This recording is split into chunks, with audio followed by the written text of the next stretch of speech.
Hello friend, स्वागत है आपका यूथ स्टडी अप 2.0 में। मैं दीपक कुमार एक बार फिर से आपका स्वागत करता हूं। दोस्तों, आज की वीडियो में हम देखेंगे विश्व का भूगोल, और विश्व के भूगोल में हम विश्व की कृषि के बारे में अध्ययन करेंगे। दोस्तों, आइए जान लेते हैं वर्ल्ड एग्रीकल्चर के बारे में। दोस्तों, ये हमारा विश्व के भूगोल का पहला क्लास है। तो चलिए फ्रेंड, जान लेते हैं विश्व की कृषि के बारे में।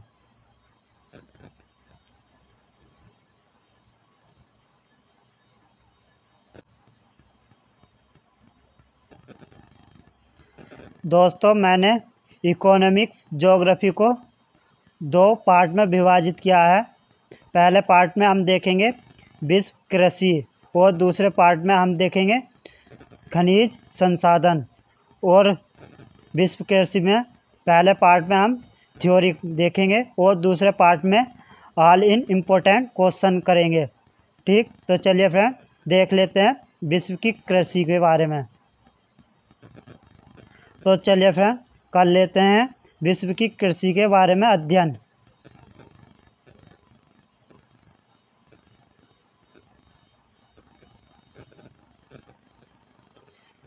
दोस्तों, कृषि किसी भी देश की आधारशिला होती है। पूरे विश्व में लगभग 4 लाख वर्ग किलोमीटर क्षेत्र पर कृषि की जाती है। दोस्तों, कृषि के अंतर्गत कुछ फसलें आती हैं जिनको हम कैटेगरी वाइज रखते हैं। तो देखते हैं दोस्तों, वे कौन कौन सी फसलें और किस कैटेगरी के अंतर्गत आती हैं। दोस्तों, खाद्यान्न फसलें इसके अंतर्गत आती हैं गेहूँ, चावल, मक्का। और नकदी फसलें इसके अंतर्गत हैं मसाले, गन्ना, तंबाकू। बागवानी फसलें इसके अंतर्गत आती हैं कॉफ़ी, चाय, रबर आदि। रेशेदार फसलें इसके अंतर्गत आती है कपास, जूट। दोस्तों, अब जान लेते हैं खाद्यान्न फसलों के अंतर्गत चावल के बारे में। दोस्तों, चावल यह एशिया की सबसे प्रमुख धान फसल है, और यह पूरे विश्व में 90% चावल दक्षिण एशिया में पैदा किया जाता है। FAO के आंकड़े के अनुसार विश्व में चावल उत्पादन करने वाले प्रमुख 3 देश हैं, जिसमें पहले नंबर पर आता है चीन, दूसरे नंबर पर भारत, और तीसरे नंबर पर इंडोनेशिया। दोस्तों, FAO की फुल फॉर्म है फूड एंड एग्रीकल्चर ऑर्गेनाइजेशन, जिसे हम खाद्य एवं कृषि संगठन कहते हैं, और इसका मुख्यालय है रोम, इटली में। इसे ध्यान रखिएगा दोस्तों, चावल की फसल के लिए सर्वाधिक क्षेत्र 43 मिलियन हेक्टेयर भारत में है, जबकि चीन के पास चावल की फसल के लिए क्षेत्रफल 30 मिलियन हेक्टेयर है। फिर भी चीन भारत से ज़्यादा उत्पादन करता है, क्योंकि भारत में जो क्षेत्रफल है उसमें सिर्फ आधे भाग पर ही सिंचाई की जाती है। इसी कारण चीन पहले स्थान पर आता है।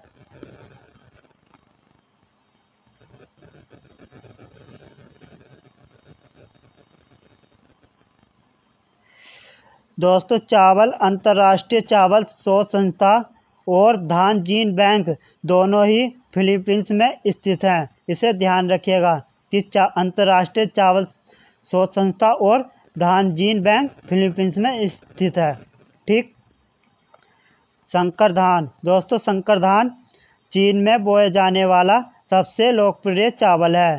चीन के चावल के क्षेत्र के आधे भाग पर यही चावल बोया जाता है। इसे ध्यान रखिएगा। ठीक।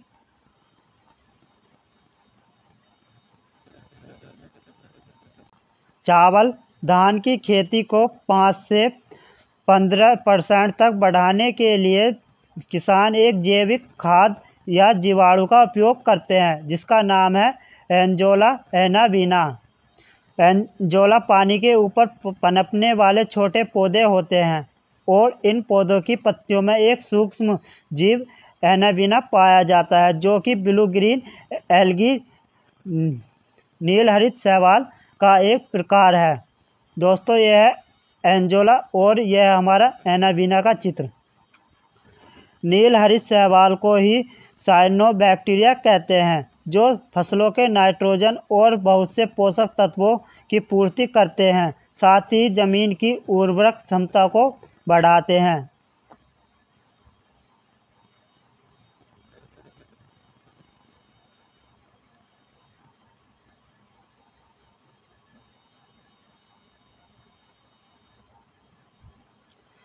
दोस्तों, खाद्यान्न फसलों के अंतर्गत अब अगली फसल आती है हमारी गेहूं।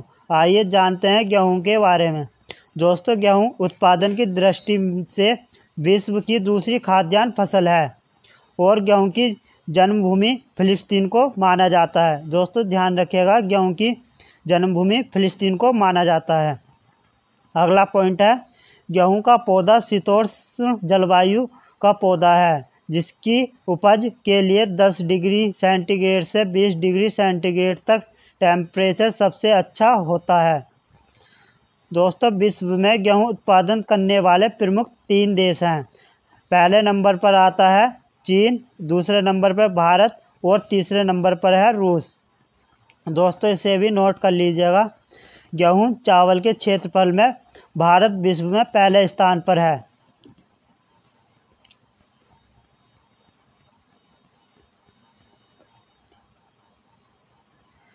दोस्तों, अगली फसल आती है मक्का। आइए मक्का के बारे में जान लेते हैं। दोस्तों, मक्का गेहूं और चावल के बाद मक्का विश्व की तीसरी प्रमुख खाद्यान्न फसल है और मक्का का एक अमेरिकन पौधा है और विश्व में मक्के का लगभग 50% उत्पादन अकेले संयुक्त राज्य अमेरिका यानी USA में होता है। दोस्तों, मक्का का जन्म स्थान मैक्सिको को माना जाता है। दोस्तों, इसे ध्यान रखिएगा, मक्का का जन्म स्थान मैक्सिको को माना जाता है। अगला पॉइंट है, 3 सबसे ज़्यादा मक्का उत्पादन करने वाले देश हैं। नंबर 1 पर आता है संयुक्त राज्य अमेरिका, नंबर 2 पर है चीन और नंबर 3 पर आता है ब्राज़ील। दोस्तों, संयुक्त राज्य अमेरिका में मक्का का सबसे ज़्यादा उत्पादन होने के बावजूद मक्का का मध्य अफ्रीका देश में मुख्य भोजन के रूप में उपयोग होता है।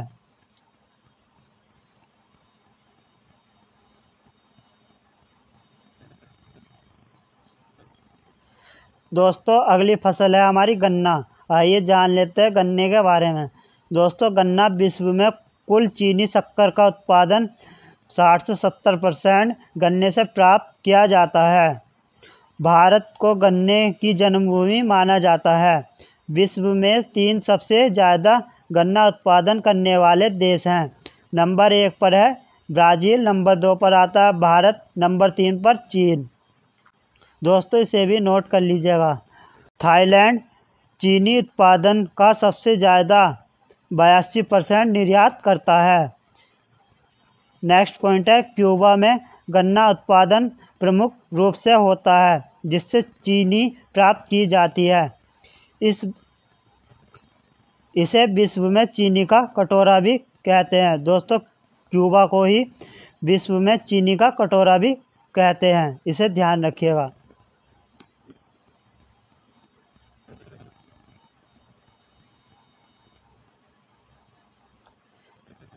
दोस्तों, अगली फसल आती है चुकंदर की फसल। दोस्तों, चुकंदर विश्व में चीनी के कुल उत्पादन की 30 से 40% भाग चुकंदर से प्राप्त किया जाता है। चुकंदर से चीनी बनाने की प्रक्रिया सबसे पहले जर्मनी में विकसित हुई थी। चुकंदर के 3 प्रमुख उत्पादक देश हैं। नंबर 1 पर है रूस, नंबर 2 पर फ्रांस, नंबर 3 पर आता है जर्मनी। दोस्तों, इसे भी नोट कर लीजिएगा। यूक्रेन देश में संपूर्ण चीनी चुकंदर से प्राप्त की जाती है। दोस्तों, एक देश यूक्रेन जिसमें चीनी चुकंदर से ही प्राप्त की जाती है संपूर्ण रूप से।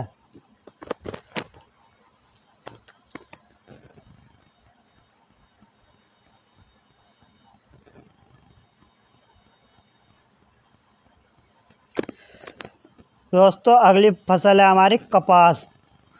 कपास भारत को कपास का जन्मदाता माना जाता है। दोस्तों, ध्यान रखिएगा, कपास का जन्मदाता भारत को ही माना जाता है। अगला पॉइंट है, रेशों की लंबाई के अनुसार कपास में कई किस्में में बांटा जाता है। रेशों के अनुसार कपास को कई किस्मों में बांटा जाता है, जिसमें है कि छोटे रेशे वाली कपास और मध्य रेशे वाली कपास। दोस्तों, छोटे रेशे वाली कपास, इसमें कपास 2.5 सेंटीमीटर से छोटी होती है। इस प्रकार की कपास को भारत, चीन में इससे उगाया जाता है। दोस्तों, मध्य रेशे वाली कपास, इसमें कपास 3.75 से 5 सेंटीमीटर तक की लंबाई वाली होती है। विश्व में अधिकांश इसी की तरह की कपास उगाई जाती है। इस प्रकार की कपास का उत्पादन नील नदी से लगे देशों में किया जाता है। इसे मिस्र की कपास भी कहा जाता है। दोस्तों, ध्यान रखिएगा, मध्य रेशे वाली कपास को मिस्र की कपास भी कहा जाता है। आइए जान लेते हैं दोस्तों, विश्व के 3 प्रमुख कपास उत्पादक देश कौन से हैं। दोस्तों, पहले नंबर पर आता है कपास उत्पादन में चीन, दूसरे पर भारत, तीसरे पर संयुक्त राज्य अमेरिका। दोस्तों, इसे भी नोट कर लीजिएगा। प्रति हेक्टेयर कपास के उत्पादन में ऑस्ट्रेलिया पहले स्थान पर आता है, जिसमें 2202 केजी प्रति हेक्टेयर उत्पादन करता है। अगला पॉइंट है, लावा से जिन मैदानों का जन्म हुआ है, उन मैदानों पर कपास की ही खेती की जाती है। दोस्तों, ध्यान रखिएगा, जिन मैदानों का लावा से जन्म हुआ है, उन्हीं मैदानों पर कपास की खेती की जाती है।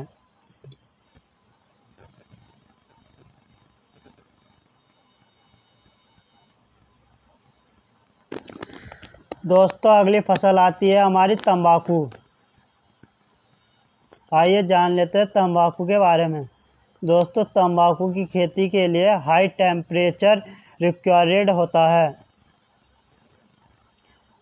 FAO के अनुसार तंबाकू का उत्पादन करने वाले 3 प्रमुख देश हैं, जिसमें पहले नंबर पर है चीन, दूसरे नंबर पर आता है भारत और तीसरे नंबर पर है ब्राज़ील। दोस्तों, अब आती है हमारी अगली फसल रबर। आइए जानते हैं रबर के बारे में। दोस्तों, रबर बागवानी फसल के अंतर्गत आता है, जिसे लेटेक्स पेड़ के रस से प्राप्त किया जाता है। दोस्तों, इसे ध्यान रखिएगा, रबर को लेटेक्स पेड़ के रस से प्राप्त किया जाता है। नेक्स्ट पॉइंट है, इसका सबसे ज़्यादा उत्पादन दक्षिण पूर्व एशिया में थाईलैंड, इंडोनेशिया, मलेशिया में होता है। रबर का उत्पादन करने वाले शीर्ष 3 प्रमुख देश हैं। नंबर पहले पर आता है थाईलैंड, दूसरे नंबर पर आता है इंडोनेशिया और तीसरे नंबर पर है वियतनाम। दोस्तों, यह भी नोट कर लीजिएगा। अमेरिका रबर का सबसे प्रमुख आयात करने वाला देश है। सबसे ज़्यादा रबर की खेती इंडोनेशिया में होती है। नेक्स्ट पॉइंट है, रबर की खेती का मूल स्थान दक्षिण अमेरिका में अमेजन घाटी को माना जाता है।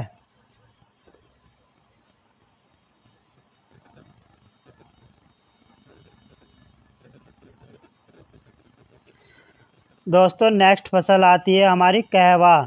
आइए जान लेते हैं कहवा के बारे में। दोस्तों, अफ्रीका के इथियोपिया को कॉफ़ी का जन्मदाता कहा जाता है। दोस्तों, इसे ध्यान रखिएगा, अफ्रीका के इथियोपिया को कॉफ़ी का जन्मदाता कहा जाता है। कॉफ़ी की 3 प्रमुख किस्में होती हैं। Number 1 Liberia, number 2 arabica, number 3 robusta. दोस्तों, अरेबिका ये सबसे उत्तम कॉफ़ी होती है। अरेबिका सबसे उत्तम कॉफ़ी होती है। रोबस्टा भारत और अफ्रीका में इससे सबसे अधिक मात्रा में उगाया जाता है। दोस्तों, रोबस्टा को भारत और अफ्रीका में इसे सबसे अधिक उगाया जाता है।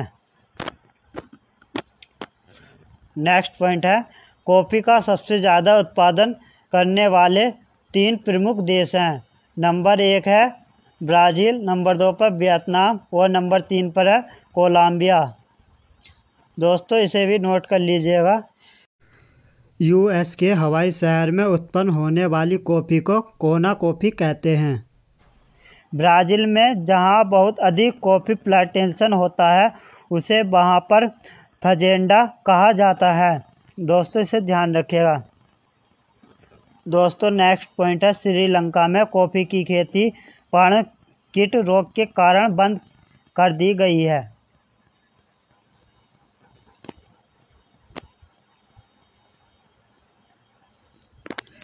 दोस्तों नेक्स्ट फसल है हमारी चाय। आइए जान लेते हैं चाय के बारे में कुछ इम्पोर्टेंट पॉइंट।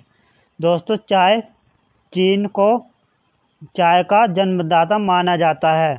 चाय बागवानी कृषि के अंतर्गत आती है। FAO के अनुसार सबसे ज़्यादा चाय उत्पादन करने वाले 3 प्रमुख देश हैं, जिसमें पहले नंबर पर है चीन, दूसरे नंबर पर आता है भारत और तीसरे नंबर पर केन्या। दोस्तों ध्यान दीजिएगा, चाय का सबसे बड़ा निर्यात केन्या देश करता है। चाय में थिनाइन, कैफीन, टैनिन तत्वों की उपस्थिति होती है। ग्रीन टी के उत्पादन में ब्राज़ील पहले स्थान पर आता है। दोस्तों इसे ध्यान रखिएगा, ग्रीन टी के उत्पादन में ब्राज़ील पहले स्थान पर आता है।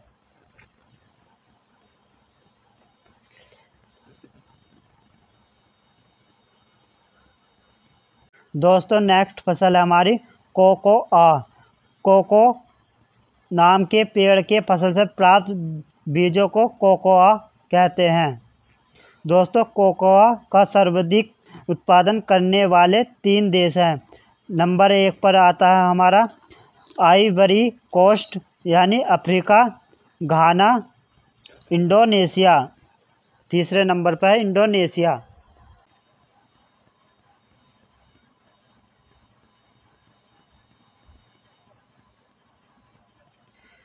दोस्तों अगली फसल आती है हमारी जूट।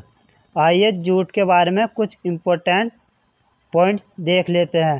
दोस्तों जूट एक रेशेदार फसल होती है जिसका सबसे ज़्यादा उत्पादन बांग्लादेश, भारत, थाईलैंड में किया जाता है। विश्व के 3 सबसे बड़े जूट उत्पादक देश हैं, जिसमें पहले नंबर पर भारत जिसमें 55% उत्पादन करता है और दूसरे नंबर पर बांग्लादेश आता है, यह 41% उत्पादक है, और चीन 13% उत्पादक के साथ तीसरे नंबर पर आता है। दोस्तों यह भी ध्यान रखिएगा, विश्व का सर्वाधिक जूट उत्पादक क्षेत्र गंगा ब्रह्मपुत्र डेल्टाई मैदान है। दोस्तों ध्यान दीजिएगा, जूट उत्पादन देश में सबसे अधिक प्रति हेक्टेयर जूट का उत्पादन बांग्लादेश में होता है। दोस्तों यह भी नोट कर लीजिएगा, मसाले के उत्पादन में भी भारत नंबर 1 और बांग्लादेश 2 स्थान पर आता है।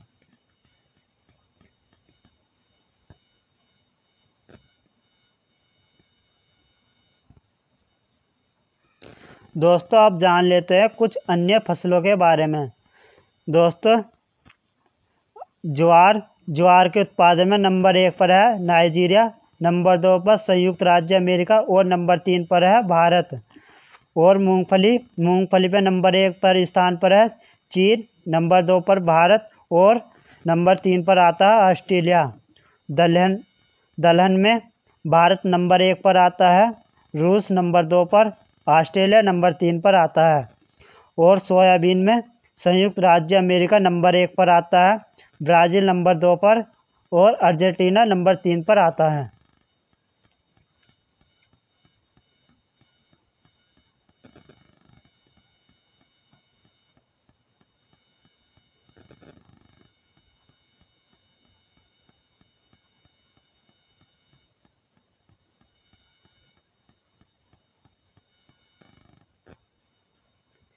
दोस्तों यह भी नोट कर लीजिएगा, प्रमुख फसल आलू, प्याज, टमाटर के उत्पादन में चीन नंबर 1 पर आता है, भारत नंबर 2 पर आता है।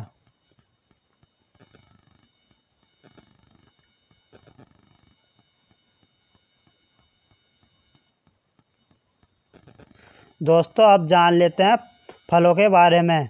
आइए,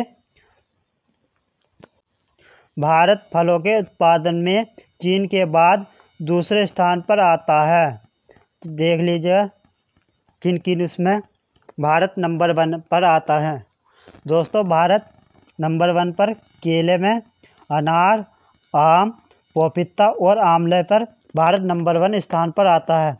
और चीन सेब, अंगूर, लीची, नाशपाती, नींबू इन सब में नंबर 1 पर चीन आता है, इसे ध्यान रखिएगा। और नारियल में इंडोनेशिया आता है। और ब्राज़ील संतरा, अमरूद इन फलों की फसलों में नंबर 1 पर आता है।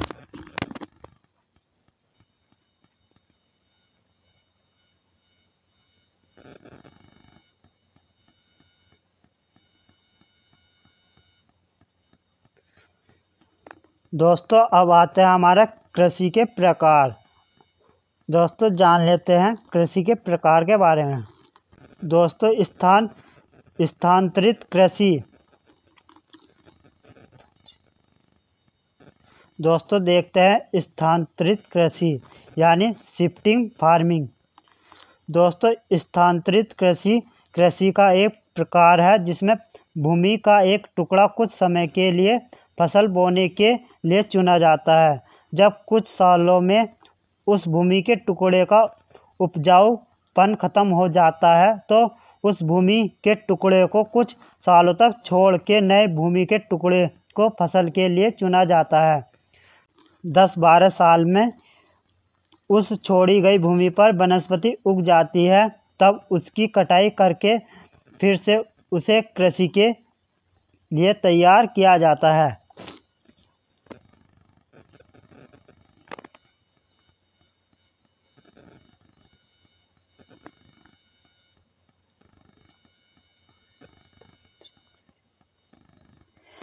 दोस्तों, स्थानांतरित कृषि शिफ्टिंग फार्मिंग भारत में स्थानांतरित कृषि को अलग अलग क्षेत्र में कई नामों से जाना जाता है।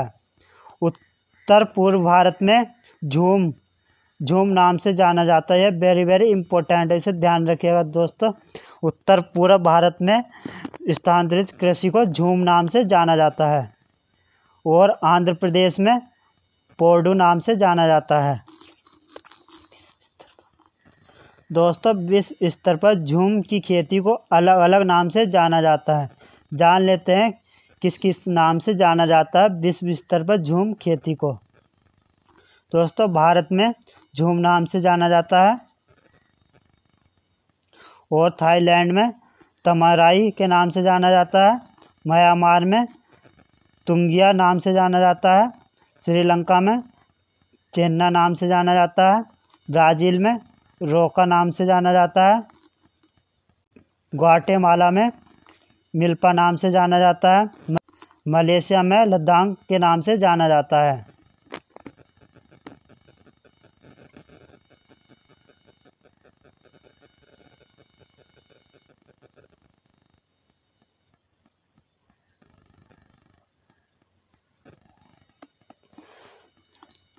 दोस्तों, स्थानांतरित कृषि शिफ्टिंग फार्मिंग विश्व स्तर पर झूम की खेती को अलग अलग नाम से जाना जाता है। मलेशिया में से लद्दाख के नाम से जाना जाता है। म्यांमार में से तुंगिया के नाम से जाना जाता है। श्रीलंका में से चेन्ना नाम से जाना जाता है। भारत में से झूम नाम से जाना जाता है। ब्राज़ील में रोका नाम से जाना जाता है। और थाईलैंड में तमराई नाम से जाना जाता है। और ग्वाटेमाला में मिल्पा नाम से जाना जाता है।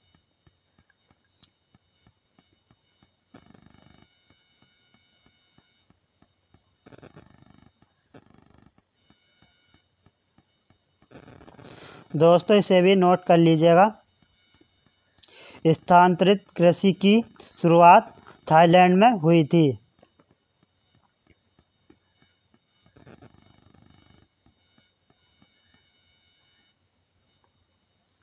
दोस्तों, अब आती है सोपान कृषि। आइए जान लेते हैं सोपान कृषि के बारे में। दोस्तों, यह कृषि हिमाचल प्रदेश और उत्तराखंड जैसे राज्यों में मैदानी इलाकों के अभाव के कारण पहाड़ों की ढलानों पर सीढ़ियों के आकार के खेत बनाए जाते हैं और खेती की जाती है। जिसे सोपान कृषि कहते हैं।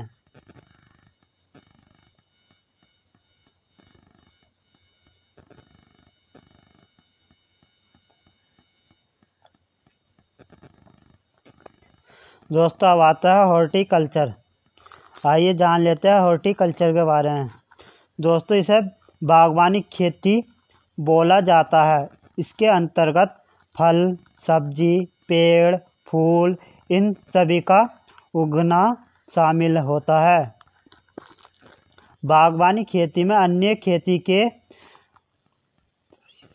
कंपैरिजन में अधिक मानव श्रम की आवश्यकता होती है। हॉर्टिकल्चर इसमें पोमोलॉजी, ओलेरीकल्चर, फ्लोरिकल्चर, विटीकल्चर। दोस्तों पोमोलॉजी में फलों की खेती को कहा जाता है।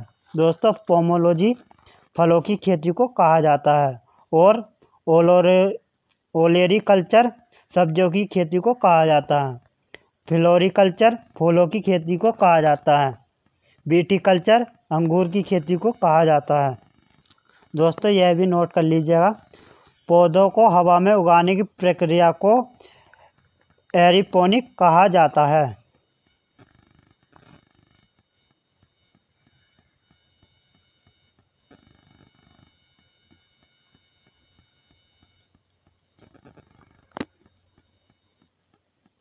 दोस्तों अब जान लेते हैं पौधों वनस्पतियों के नाम। दोस्तों जल के ऊपर सतह पर उगने वाली वनस्पतियां पौधों को क्या कहते हैं? दोस्तों उन पौधों को हम हाइड्रोफाइट कहते हैं।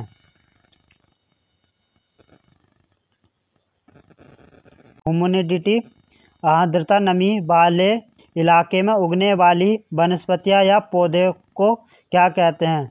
दोस्तों उन्हें हाइग्रोफाइट कहते हैं। ऐसी वनस्पति या पौधे जो मरुस्थलीय क्षेत्र में उगती है उसे हम जीरोफाइट कहते हैं। दोस्तों ध्यान रखिएगा जीरोफाइट के बारे में कि ऐसी वनस्पति या पौधे जो मरुस्थलीय क्षेत्र में उगते हैं उन्हें जीरोफाइट कहते हैं।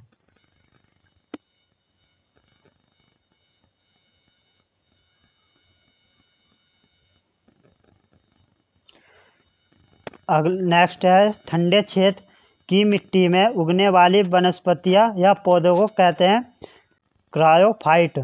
दोस्तों इसे ध्यान रखिएगा, क्रायोफाइट कहते हैं जो ठंडे क्षेत्र की मिट्टी में उगने वाली वनस्पतियां या पौधे होते हैं उन्हें क्रायोफाइट कहते हैं। नमकीन या मिट्टी क्षारीय मिट्टी में उगने वाली वनस्पतियों को हेलोफाइट कहते हैं। इसे ध्यान रखिएगा। कठोर चट्टानों पर उगने वाली वनस्पतियों को लिथोफाइट कहते हैं।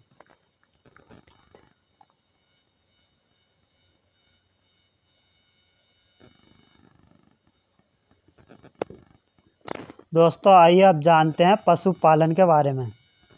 दोस्तों पशुपालन कृषि का महत्वपूर्ण अंग है। पशुओं की सर्वाधिक संख्या एशिया में मिलती है।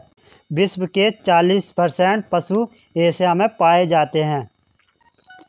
विश्व में दुग्ध उत्पादन देश गाय नंबर 1 पर आता है, संयुक्त राज्य अमेरिका और नंबर 2 पर है भारत, और भैंस में भारत नंबर 1 और चीन नंबर 2 पर।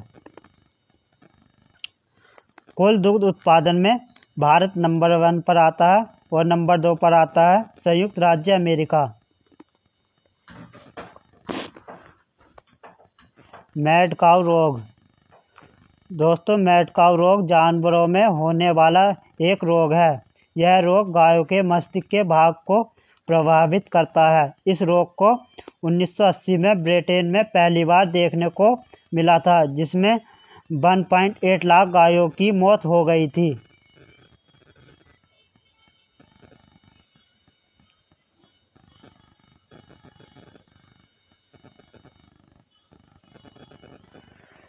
दोस्तों अब जान लेते हैं कुछ इम्पोर्टेंट पॉइंट्स। दोस्तों चीन में गेहूं का उत्पादन अधिक हुआंगो नदी और उसकी सहायक नदियों के बेसिन क्षेत्र में होता है। चावल का यांगसी और सिकियांग नदी घाटी क्षेत्र में होता है। कॉफ़ी के लिए ब्राज़ील का साओ पाउलो क्षेत्र प्रसिद्ध है। इसे विश्व की कहवा मंडी के नाम से जाना जाता है। नेक्स्ट पॉइंट है शहतूश, जो कि विश्व में सबसे सुंदर, गर्म और हल्का ऊन माना जाता है, जो चीन के तिब्बत में पैदा होता है। इस ऊन को चीरू नामक जानवर के बालों से तैयार किया जाता है, जिससे गर्म ऊनी शाल बनाई जाती है। दोस्तों यह होता है चीरू, यह है चीरू का चित्र, देख लीजिएगा। दोस्तों इसे भी नोट कर लीजिएगा। विश्व में ऊन का सर्वाधिक उत्पादन करने वाला देश ऑस्ट्रेलिया है।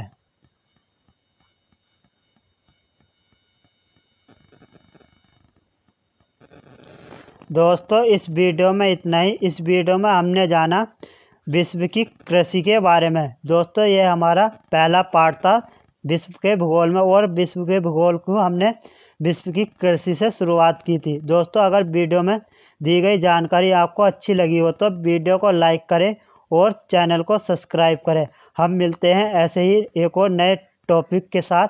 तब तक के लिए धन्यवाद।